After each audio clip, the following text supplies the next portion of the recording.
Beaucoup de gens cherchent à faire des régressions dans leur vie antérieure pour défaire tel ou tel blocage. Alors ça, c'est petite fée. Je me demande en quoi régresser peut-il libérer quelque chose et la solution, c'est être présent. Mais honnêtement, je pense que ces solutions de régresser dans les vies antérieures, par exemple, étaient des solutions qui fonctionnaient pour une période, pour une certaine période. Mais comme toi, maintenant qu'on est franchement un bon tuyau qui a été boosté de tout un tas d'énergies qui font que les choses sont les choses subtiles sont carrément plus visibles, je suis complètement d'accord avec toi. C'est vraiment plus facile de se regarder, de s'observer au présent plutôt que de remonter. Euh, Par contre, tu vois, il y a vraiment je sais qu'il y a des moments où on fait des régressions où vraiment ça va nous aider à enlever une bride. Mais cette bride-là, faut pas croire qu'on est obligé d'aller remonter pour l'enlever. On peut toujours se transformer au présent, exactement comme tu dis, quoi. Donc, t'imagines, sinon ça voudrait dire qu'on est obligé de toujours aller, on peut pas finir le bouquin, on est obligé de retourner au chapitre 2 parce que ça bloque dans le chapitre 8. Enfin, ça n'a pas de sens.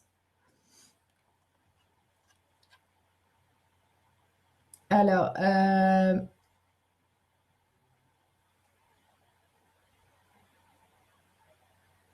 Alors Valérie, que tu as demandé de l'aide à tes guides pour l'imaginaire, j'ai corrigé et j'ai la demande et j'ai reçu 2 images, depuis plus rien. Tu m'as posé cette question en commentaire, je crois, Val, parce que je l'ai lu déjà et je t'ai répondu. Il n'y a rien qui coince, hein. 2 images en juillet, non mais attends, Valérie, tu me dis que tu as eu que 2 images en juillet? Non, mais là, maintenant, regarde, ferme tes yeux, imagine un animal. On fait, par exemple, l'exercice qu'on a fait le 9. Ferme tes yeux, imagine un animal, tu viens d'avoir un animal, cet animal, c'est un message, tu tapes le nom de l'animal et tu mets animal totem. Hein, tu as eu tel animal, tu mets le animal totem, tu regardes sur Google et c'est un message. C'est tout. T'embête pas, va pas chercher plus loin, débloque le tuyau, simplicité. C'est vraiment aussi simple que ça et c'est pour ça que le mental, il n'arrive pas à l'encaisser, ça. C'est que c'est aussi simple. Euh, Il y a Lune 18 qui me pose une question sur l'hypnose. Alors justement, vous savez, Lydie, elle va faire une vibra. Alors, Lydie va faire une vibra avec Alice, qui est spécialiste hypnose, qui a fait la méthode de Dolores Cannon. Et dans cette vibra, il y aura aussi ma mère. Parce que toutes les deux, elles ont traduit un livre qui va être édité par l'association Blé, qui est le livre de Dolores Cannon sur les vagues des volontaires. Super livre, franchement, j'attends trop qu'elle me l'envoie parce que c'est trop génial, j'adore ce livre. Donc, elle sera plus à même de te répondre.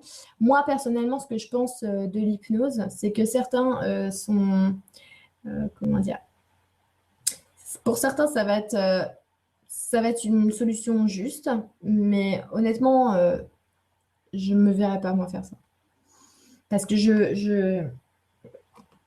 tu vois, juste un truc, l'hypnose, ça veut dire qu'on va aller parler au subconscient ou à l'inconscient. Mais moi, tout ce que je veux, c'est que ça devienne un avec moi. D'accord? Donc, je sais que mon subconscient, mon inconscient, c'est la conscience. Donc, c'est pas divisé. Je peux avoir les informations, je peux voir mes vies, je peux faire. Il y a aucun souci, j'ai juste besoin de me faire confiance pour ça. J'ai pas besoin de quelqu'un m'endorme et parle à mon inconscient. D'accord? J'ai envie que tout ça, moi, je le fasse toute seule. Et je peux le faire. Et par tous les outils que je vous ai donnés, que je partage, et ben, on peut faire ça. Euh, Il y a Amine. Ah, t'es trop